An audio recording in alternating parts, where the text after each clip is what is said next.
to JG's Fight Talk, and we've got Wayne Alexander. How you doing, Wayne? Hello, I'm fine, Joe. Can't complain really. Life could be a lot worse. I'm just getting through it like everyone else. And like Boris said, hopefully June, this will be all history, hopefully. Yeah, I know. We've got to start looking forward now, haven't we? Now we've got the good old roadmap in place. And just to say quickly, we've got Nath with us again. Nice to see you, Nath. I love it. I love spending time with you, Joel. Do you know what I mean? Thanks for the invite. Well, you must be bored, mate. You must be bored. I just like sticking by my pals. Do you know what I mean? It's as simple as that. Do you know what I mean? It means a lot. It means a lot. As I say, Nath isn't just here by coincidence. He's a good mate of Wayne's as well. So I know you two haven't seen each other in a while. Well, as Wayne was just saying, do you know what I mean? He's moved over to Ruislip from Croydon. So he went like 2015. I don't think I've seen Wayne for probably a good 7 or 8 years now. We keep in touch on Facebook. He sends me messages because, like, I trained with Wayne in Croydon a couple of times, and he's like sends me pictures. Wow, look, do you know what I mean? 8 years ago. Wow, 10 years ago. So we're always in touch. Do you know what I mean? It's like they were the days, though, weren't they, Wayne? Brilliant times at the Fight Factory. Yeah. You're talking like 10 years ago. 2010 was when I started there. Yeah, Lawrence Loft. Great times. The last time I saw you, I'm sure was that AJ's Wayne against Klitschko. Is that all right? Yes, it was. When I shouted across to you and you couldn't, you was looking everywhere, and I was like, wow. Wembley, wasn't it? Yeah, the Wayne. Wembley, yeah, of course it was. That was that 2013. Bloody hell. Yeah, it was quite a while ago as well. It's crazy to think that fight was that long ago, let alone, time flying, isn't it? It's mad, to think how many fights he's had since then, isn't it? He's come on leaps and bounds. He was on Sky earlier on today, hoping that his fight with Fury could be in this country now. Now the lockdown's going to be ended in June. They're trying to see if they can schedule it in England because it was going to go to the Middle East, wasn't it? Yeah, it was. Yeah, mate, that would be absolutely fantastic for the revenue of obviously and the boxing for the UK. For it to go somewhere else, it's just, I know you're going to get the pay-per-views, but everyone wants to be there. They're the two main fighters that everyone has wanted to see for like the last 4 or 5 years, and now it's finally happening, and it can be done abroad. It's like, really? But mate, if that can happen, awesome. Before we chat about you, Wayne, and your prestigious history, and I am going to say that because I've been looking it up, and it's absolutely cracking, mate. Thank you. Who do you think wins out of AJ Fury? Oh, good question. Who do I think? I personally think Fury wins. I think Fury's got the style to be AJ. He's such a good boxer. He's very, very good on his feet. He's got fast hands, and I think he'll keep the fight long and maybe stop AJ late on. It wouldn't be a big shock whoever wins, you know what I mean? But I slightly favour Fury. I think he's probably beating a slightly better opposition, So I think he'll be the favourites. He'll be the betting favourite, but only slightly, It wouldn't be a big shock if AJ stopped him either. He's got the power to do it, but I just believe that Fury's skills will tell on the night. Okay. Well, I'm quickly going to go to Nath because he pulled a face as soon as you said Fury. I'm not going to disagree, and I'm not going to agree. I think it's going to be a tough fight regardless. I think. I don't know if AJ is going to be very sort of robotic boxing, where Fury's very sort of like slips around and very elusive. He's like an elastic rubber band that's wound up that just moves in angles that you don't expect. The only thing that I hope is it's not going to be a fight that's going to be absolutely a slow fight. It needs to be on the button from the word go and last, and be a good fight rather than disappointment. That's the only thing that I ask. Obviously, I've spent time with AJ. I've done signings with AJ. So I want AJ to win. Do you know what I mean? It's like, do you know what I mean? And I do think where AJ's come from to where he is now. He's improved dramatically, and I'd like to see him take that. To be honest with you, do you know what I mean? I like Tyson Fury, but my favourite is with AJ. It's it's one or the other, isn't it? You know what? The odds are going to be fairly close. That's the truth. At the end of the day, they've only lost one fight between them. And AJ's fresher. He's in better shape at the moment than Fury. He's always in shape. Looking at Fury the other day, he looks like he's carrying probably a stone at least. I saw Fury the other day on TV, running in the sea where he lives. Yeah. He looks like he's carrying a bit of weight. So AJ's been training non-stop since his last fight. So it wouldn't be a massive shock if AJ won it, because he's always in shape. One thing about AJ, you never see him looking flabby, do you, or carrying weight. No, yeah. So I mean, Fury's it's well known, well documented that he's not lived the life over the years. So maybe that could tell on the night as well. So time will tell. Yeah, time will tell. I so think if you had £500 to put on, Wayne, what round would you put Fury on? Do you know whenever I bet, I always bet who will win or lose. I never do rounds because rounds is so hard to pick. But I would say Fury could win it points or late stoppage. I would say if Fury wins by stoppage, it'd be late. I think late, beyond round 10. Yeah. He's got the skills to outbox AJ as well, I think. Yeah, whichever it goes, it's going to be a good fight. It's going to be great for the boxing, for the UK boxing, as well as obviously wherever it's held.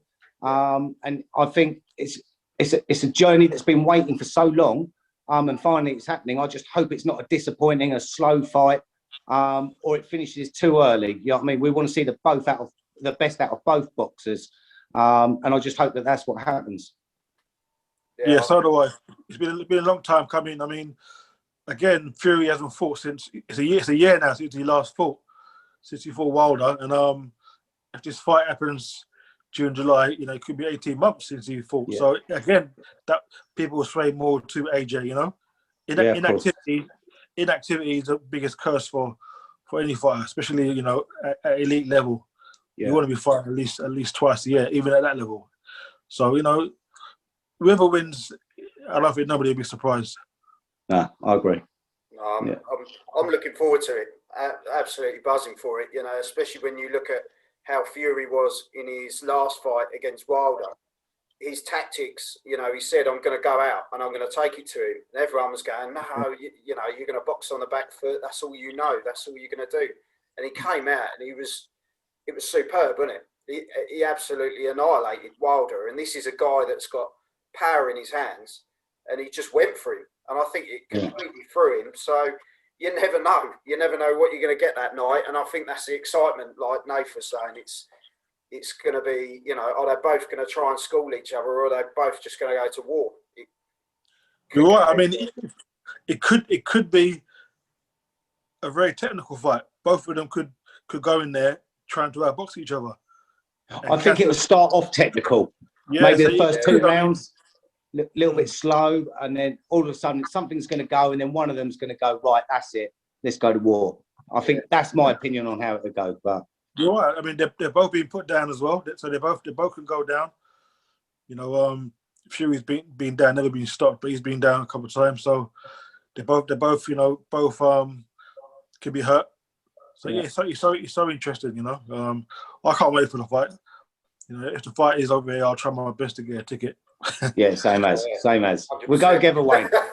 Yeah, why not? We'll go together. Yeah. No, I'll be up for that. Thanks, Nath, if you're going to buy me a ticket. Yeah. So, Wayne, here to have a chat about you, because you're the man that's held all the gold.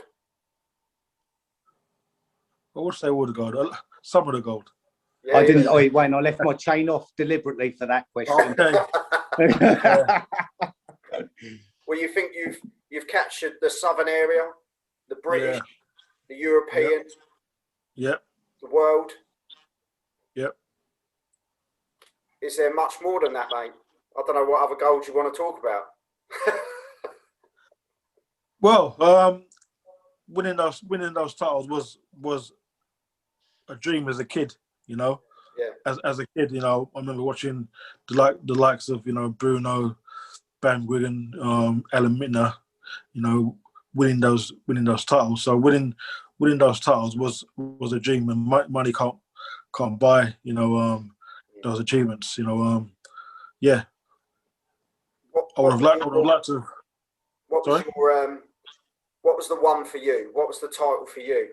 You know, because a lot of people talk about the British being like a prestigious title to win. Yeah, it has to be the British. Yeah, the Lonsdale Belt. That's the dream of every fighter. You know, from a kid. That's the belt that you always hear about as when you turn pro. So winning the Lonsdale Belt was a dream come true for real. That was definitely probably maybe my finest night as a pro. You know, having that belt around you, like when you're 11, 12, you just dream about it, don't you? You know, it's something you just dream of. You know, I'll never do that. I'd love to do that one day. And like say, you get older, you get wiser. You know, you turn pro and you get better. And like I say, yeah, winning the belt was a day I'll never forget. You know, funny enough, it was 21 years last week. Last Friday was 21 years that I won the Lonsdale Belt. You know, like, it don't seem so long. I mean, I had the whole of Croydon there, in Dagenham, Goresbeck Leisure Centre, and it was an amazing night.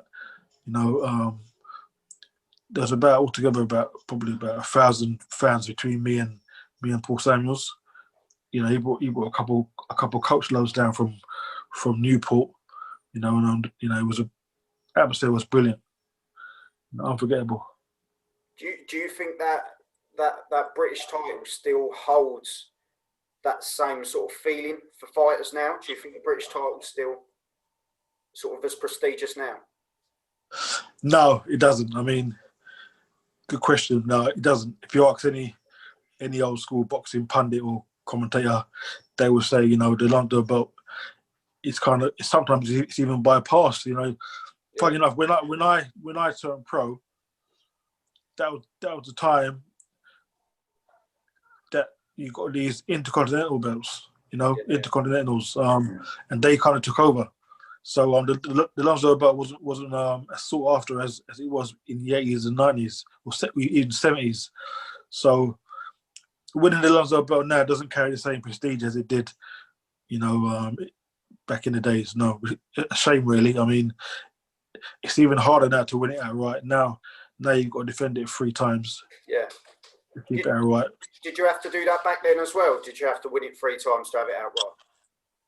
When I won mine, it just changed from 2 to 3. I only defended mine once. So I mean, it's very hard to keep it outright now. But no, it changed about year 2000 from 2 to 3. You know, they said it was they want to make it so prestigious that you got to really work hard to keep it. You know. Yeah. Because then after you won that British title, you then literally shot on to go and win a European. How? Yeah. Kind of gone from one level straight up to the next one. You know. I won the European title about 2 years after I won the British, so it wasn't straight afterwards. But that was another great night. The European title gets you a top 10 ranking. Yeah. That is another prestigious belt, which doesn't carry the same clout again as it did 20, 30 years ago. But yeah, winning the European title again was what I wanted. Going the old school route. Even the other day, sorry, mate, you go on. No, I was saying the other day when Josh Kelly fought for the European title against David Evanesian, even they were saying that it doesn't carry the same clout as it did. They were saying it felt like a world title fight. But really, a European title is big enough. Do you know what I mean? But they were kind of saying, no, it's like a world title fight. When really, 20, 30 years ago, it would have had more prestige. Yeah. You know what I mean? Yeah. What do you think it would take to bring that back for the feeling of how it was 30 years ago? Do you think there's a way that it can be done, or is it done and dusted now then? I think it's done and dusted. There's too many titles out there to go for. Yeah, there is a lot. There is a lot. Yeah. Yeah, I mean now you got the EU European. So you got the EBU, which is over 12 rounds. That's a major one. Yeah. The main one. Now you got an EU title, which is over 10 rounds. Yeah. So you got WBO European. So no way will it go back to how it was. You know, there's so many titles to fight for now. You know. Sure, yeah. Yeah. It's a shame because in a way it has really ruined that. Not ruined that belt, but it's taken away the major. You know what you've worked for. It's taken away what that belt really does stand for. Yeah. It is a great shame, and you know I've spoken to another couple of boxers, and they've said exactly the same thing. There's too many belts out there at the moment, and you know, do they go for the bigger belts, or do they start off go for the English and then like work their way up, or you know, Fabio Wardley's another one. Obviously Joel, you know what I mean, he's just got the English, do you know what I mean, and it's great, do you know what I mean? He's done so well to where he is. But what's the next belt that he's going to be going for, and how does he feel having the English? And do you know what I mean? Obviously, is he going to defend it, or do you know what I mean? If he has to give it back, I don't know. I don't know what the meaning of having that belt is in this era. I think if Fabio had that belt 25 years ago, mate, that would feel like he's got the world on his shoulders. Do you know what I mean? It's like that is it. I don't know. I just think that, you know, it's one of these things where everything's changed with the times. Boxing's obviously changed with the times, and you know, there's too many things out there to aim for, to go for, and slowly, you know, the feeling of winning, accomplishing them belts have gone. Yeah, which is a little bit sad. Right, you're right. It's sad. You're really, right. It's a shame. Really. It's sad, you know. You've got the intercontinental belts, haven't you, and the regular belts, and you know, there's all these sort of interim titles and things like this, and it sort of pads out, you know, it sort of pads out so far that it overcomes the European. The European, you know, that's kind of a belt you just collect, and then, I've got the European, and then, you know, I'll go for a world now. It's sad, really, isn't it? It really is. So, Wayne, just very quickly, when you won both those belts, how long was you buzzing for afterwards? When I won both those belts? Yeah. It must have been months. It really must have been. Yeah. I mean, months. Like you say, it was a dream come true. So, you know, yeah. You must have felt proper invincible. You know what I mean? I it's did. Like, yeah, I can imagine. I was on top of the world. I was on top of the world. I mean, it's so long ago, but yeah, I was on top of the world. You know, like you say, you can't explain the feeling of your dream coming true. You know what I mean? It's like, you know, something you dream of comes true. You know, it's very rare that some people's dreams come true, isn't it? So, mate, I tell you, you're one in a few that can actually turn around and say, "I've gone out from a kid. I've been channeled. I've gone for it. I've achieved it. There it is. I've had it. Wow." Do you know what I mean? It's like, it's unbelievable. Do you know what I mean? It really is. And mate, I'm so chuffed for you. Do you know what I mean? And like, do you know what I mean? Even like from your grandkids and like, do you know what I mean? Looking up to you like, wow, granddad was this, granddad was that. Do you know what I mean? It's like, how amazing. I wish you know, when I have grandkids, they can look up to me and go, yeah, he was a multi-millionaire. Do you know what I mean? Mate, honestly, I just wish, you know, that people could see things in a different way. And it's just one of them things that I wish I had something like that. Do you know what I mean? Where my kids can look up at me and go, Dad, you was number one in this. Where Wayne, you was number one in where you are. Mate, what a privilege. What a privilege. You're a good privilege dad. to know you as well, bruv. You're a good dad. Your kids will say you're a good dad. Bless you.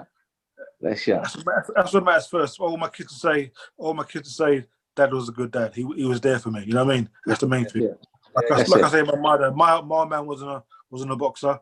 wasn't a sportsman. He was just a grafter, and he was there for me. And I mean, I'll always say he was a good man, a good dad. He was there for me. That's the main thing.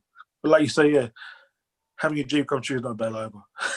Yeah. No, mate. Yeah. That's not just bad, Wayne. To be fair, it's not bad at all, mate. You know, you look at anyone now, and they'd bite your hand off if you said you're going to go and get your area title, your British title, your European, and be a world champion. Blimey, people would snap your hand off. You know, like 2 years later after the winning the European, you went and knocked out Takalu in an absolute blinder. And I mean, it was a blinder. I said to Nath the other day, I watched it the other day again, and blimey, it's superb. Honestly, mate, I think you really underrate yourself. Yeah, that was alongside winning the British title, beating Takalu. You know, because that was personal. Do you know what I mean? With being Takalu was personal, so that the feeling of winning that was a different kind of feeling to winning the British. Winning the British was a dream come true, you know. And being Takalu was more personal because, you know, the WBO title is not a major title, a major world title. So, you know, it wasn't a dream come true to win that particular belt, but the fight against Takalu was a fight brewing for 5-6 years, you know. And I could not lose that fight. I could not. But in a way, getting back to the AJ and the Fury, do you not think it's a little bit like that for these guys? You know, it's been brewing for so long. They must feel how you felt back in them days. The anticipation. You're right.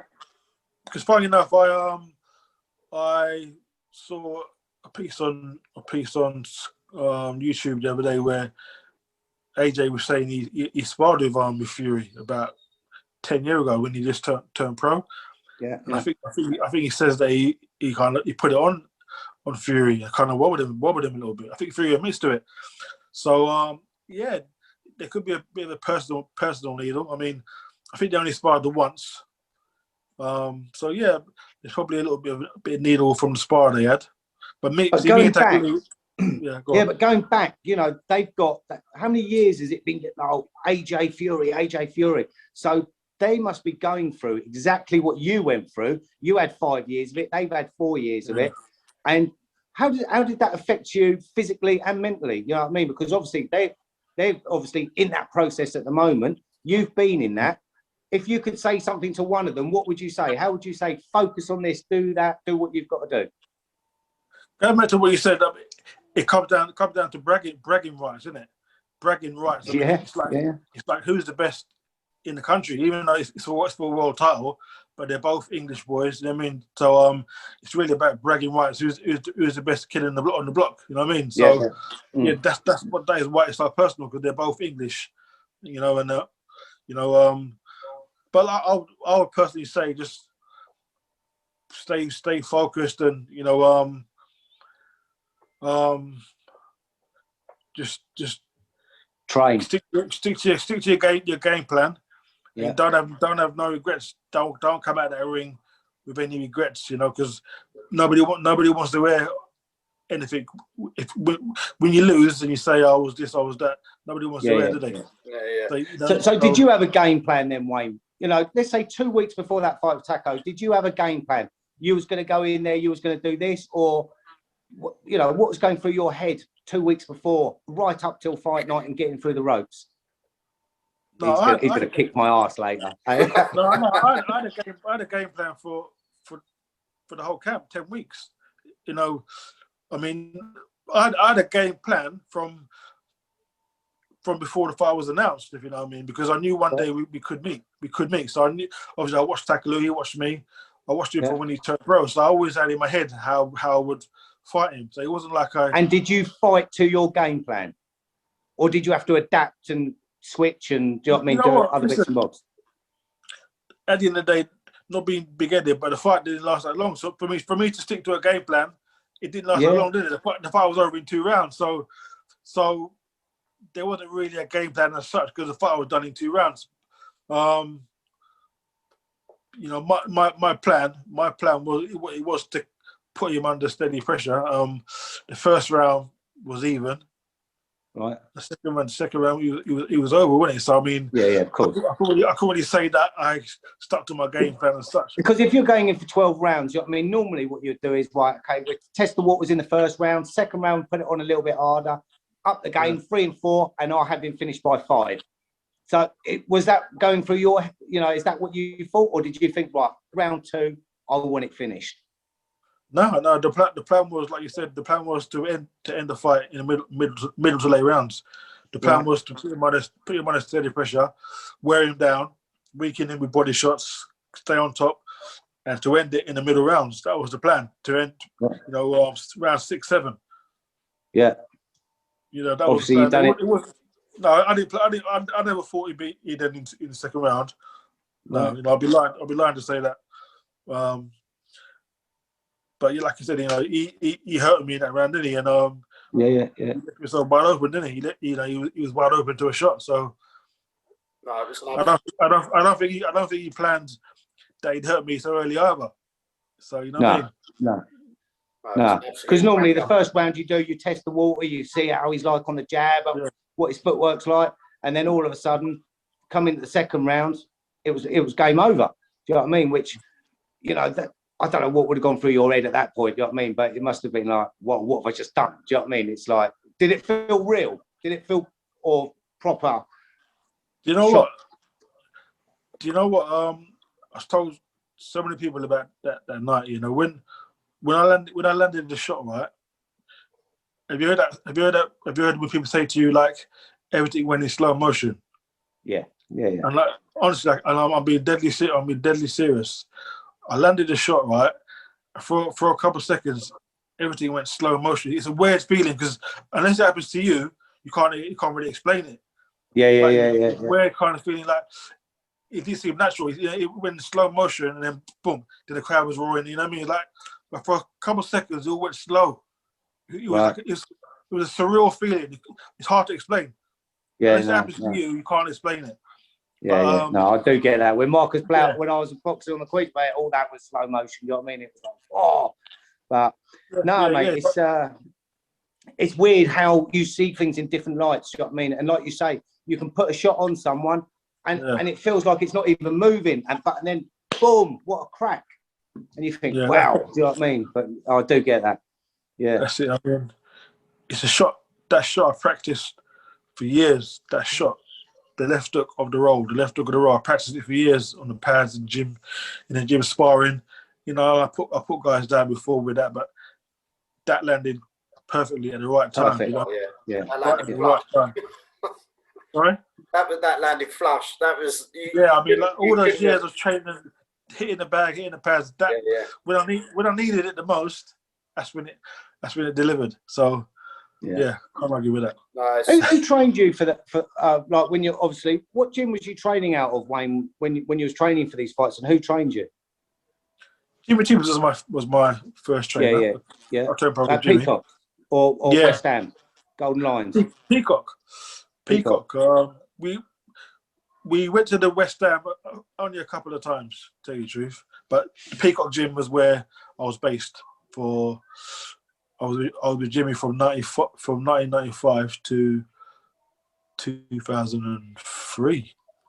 Yeah. And then I left to go with John Breen. I wanted a new atmosphere, new surroundings. I wasn't training right. I weren't living the life. I wanted a break from, Croydon, and I wanted a new start. So Frank Warren said to me, try out John Breen in Belfast. And I thought Belfast. I mean, like all I was thinking about is the IRA, and I don't want to. I wouldn't like it over there. I ain't like it over there. You know what I mean? There's not many brothers over there either. I thought, you know what? I ain't gonna like it. And like I remember flying over Belfast City Airport, thinking I'm not gonna last long here, mate. I'm gonna last long here, and like. From the first day, I was met by a guy called Chris Hughes. His father was Mickey Hughes. They were looking after me, and you know what? Within the first hours, I was made to feel at home. I was made to feel at home. I met John Breen the following days later. All the guys in the gym I got on with Jim Rock, Eamon McGee, Paul McCluskey, Martin Rogan. So we all got on. I mean, and just like being in Belfast, Belfast is a nice city. My Ireland's a nice country. I had 10 weeks of hard work running up mountains, County Armagh. Right. Yeah, it was a really, really good experience.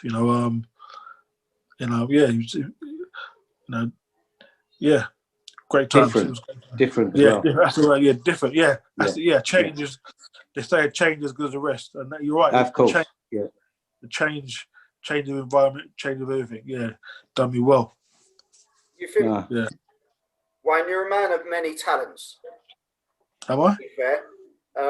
You don't worry, I'm not going to dig a secret out or anything.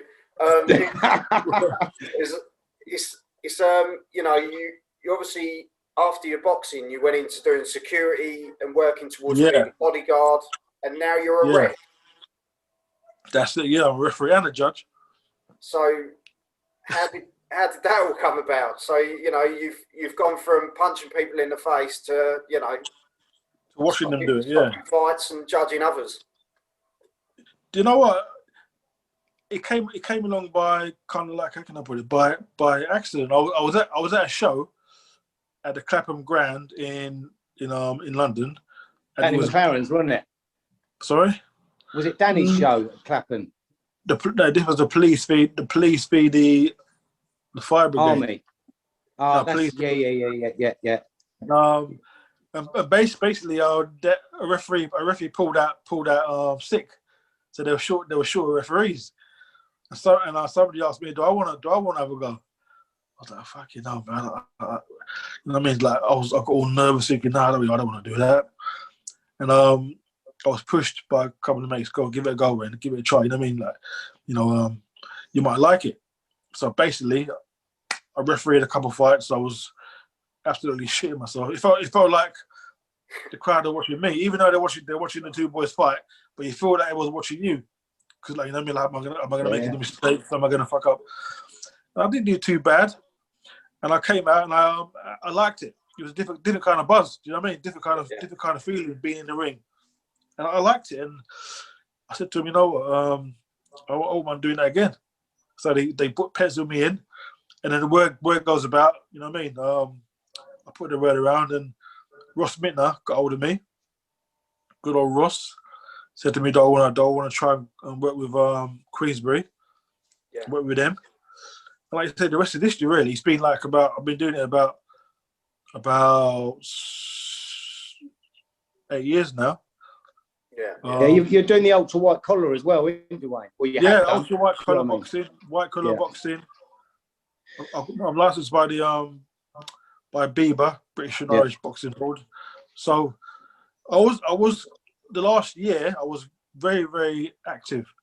The beginning of last year, from January to March, I was like doing one a week, one a fortnight. I was working quite regular, and then the COVID came. So when the COVID came was when I was really, really getting work. So hopefully, this year, come summer, I'll get back to it. Well, it's quite funny because obviously, do you know what I mean? I helped train with some of the ultra white, and I've been speaking to Mark, and he's been speaking to John up in head office for the ultra white collar, and he's saying that training is going to be coming back sort of the end of May, beginning of June. So obviously they've got their 8 weeks, and then obviously, so if you said the end of May, June, July, mid-July, beginning of August will probably be the first couple of shows on, which would be ideal. Yeah, I can't. Because then obviously we'd have another one before Christmas. Yeah, that's great. That sounds good to me. I love boxing full stop. So any level, it's all about levels. So I can't wait for it to get back again. I mean, I know exactly what you mean. Yeah. It just feels. Go on. It just feels that, in a way, obviously, do you know what I mean? It feels that the heart of the sport has been ripped out of people's souls until it can be just pushed back in. Does that make any sense? Because I can watch it on TV, and it doesn't seem the same as what it was a year ago. This time last year, everyone was at shows. You know what I mean? We'd be there. We'd be like ringside, or we'd be like you'll be judging, or I could be timekeeping or something. And you feel part of it. You feel absolutely. But at the moment, whilst you're watching it on TV, it just feels like something's been ripped out. Yeah, I was going to say actually. You got the two major promoters, Frank Warren and Eddie Hearn, who are doing shows. But like I say, the old school grassroots boxing is gone. The small law boxing, the small law shows that you'll call, that's gone. So it's great that they'll be back. The small law promoters, and like you say, the white collar stuff, we'll be back. So it's good to have the whole boxing game back, not just a certain a certain section of the game, but I look forward to having a busy end of the year. Yeah, so do I. Yeah. Nice. It's been a long time coming, isn't it? And having boxing back the last 2 weeks has been great, hasn't it? Just having it back in our lives, really, having it back on telly, and having a sense of normality again. It just doesn't feel the same, though. It really doesn't. It feels a bit tinny, doesn't it? With no crowds or that sort of things, but it's something, isn't it? It's something, and I think we've got to take the something instead of nothing at the moment, isn't it? No, of course. We were saying this with, like yesterday, Wayne, we had Mickey Aldous on, and we were saying, and again with no crowd. You know what I mean? It's like boxing isn't what it was, and it's a difficult one to. I begrudge paying it on TV now, to be honest with you, because I think, it's just, I don't know. It just seems, from someone who's got great passion in boxing, for me, it just feels a little bit empty still.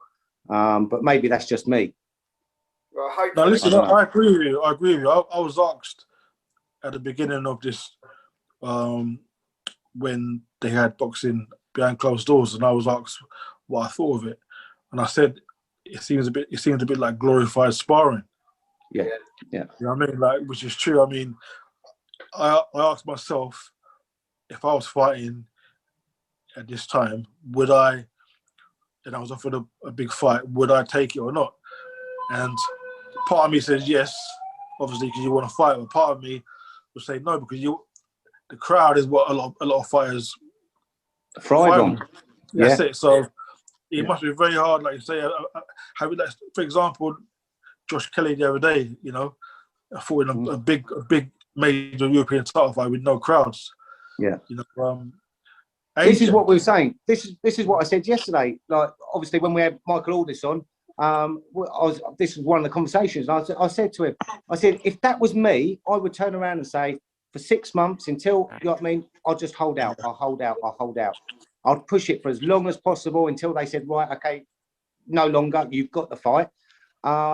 Because there's nothing more than what I would want. Obviously, do you know what I mean? When I fought on the Queensberry with Natalie, it's like, do you know what I mean? She's there, so you've got to go for it. You've got to give it your heart and soul. But when you haven't got a crowd there cheering you on, watching you walk in, I would just think it's a little bit disheartening. So you're in a sticky situation, though, because like you say, you're saying 6 months. Some guys, well, a lot of fighters, they fought for a year. Yeah, inactivity, is the biggest curse for a fighter. So it's like you got to weigh up. I think some fighters over the past 3 months who fought behind closed doors have lost because of the atmosphere, because of the surroundings. So I mean, luckily, things are getting better. But just imagine that there was no vaccines, and this was going to go on for another 6 months or a year. Would you not fight? Would you say leave it? That's what. Yeah. That's difficult, isn't it? Because you've got to look at the stage of the career you're at as well, haven't you? If you're coming towards the end and say you've got 6 months to a year left of your career, then it's a different ball game altogether, isn't it? But like you were saying, the vaccine, hopefully we've got a sense of normality coming, and we've got to look ahead now, haven't we? With the good old Uncle Boris's roadmap, and just hope. Let's hope he doesn't see this and you call him Uncle Boris. Yeah. June, July, we can we can see, Wayne back out there in his looking dapper with his bow tie on. That's it, Yeah. mate. Yeah. Yeah. You June, love that July. bow tie, don't you, Wayne? I love a bow tie, mate. I love a You bow love a tie. bow tie. I'm just thinking June, July. It's normally quite kind of quiet as well, though, for the boxing. Of course it is. So I wonder what they're going to do. Like the summer months, June, July is normally quiet, isn't it? Yeah, it is. Yeah. So Yeah. would You know, they the be making busiest shows? fights are coming up to Christmas. It's normally the last 2 weeks before Christmas. That's when everyone's like gunning for their fights. But I think it's going to be busy. As soon as lockdown I goes, think it's going to be flat out now. Yeah, I do. Flat out. I really do. I think you think those big fights that should have happened and they've stalled and all the rest of it, they're all going to be backlogged, ready to come out. So I think. Yeah, I'm going to be bringing Ring fights. Smart back out as well. What's that? Obviously, I'll be bringing Ring Smart out. I'll be posting out to all the boxers if they need shorts and all that lot. So, yeah. So bear in mind, guys, ringsmart.co.uk. Just hit me up on Facebook. Wayne, how good are my shorts? Plug. They're the best. They're the best, mate. They are. And as I say, I'll put that in the description of the video as well. So if you want to contact Nath, you can get your shorts done, and I'll tell you they're quality shorts. He's the man when it comes to them. But what I'd say is we'll end it on a good one and say thank you very much, Wayne, for coming on. It's an absolute, privilege to have you on, mate. As I say, you're a star and an absolute gent as well. And really appreciate the time. Yeah. Thank you very much for having me. And you keep up the good work, mate. So I'm playing about with this phone. You keep doing what you're doing. Yeah, thank you. And I'll give you a plug, and hopefully you'll get hundreds of thousands of subscribers soon. Yeah, and some free tickets we will. to a boxing event would be nice, Wayne. Sorry? Free tickets to a boxing event. I'll try it, mate. I'll try it for myself. But yeah, I won't forget you. Yeah, Wayne, you are one of the biggest blaggers I do know. If you can't do it, no one can do it, Wayne. The amount of times I've been, this is embarrassing, but you've done it. Yeah, I get my way through. I get by, don't I? I get by. You do, mate. You do. That's what it's about. Well, as I say, thanks for coming on JG's Fight Talk. Thanks again, Nath, as always. And cheers, Joel. We've been sponsored by Rich's Boxing and Boxing Pin Badges and Nath's Shorts.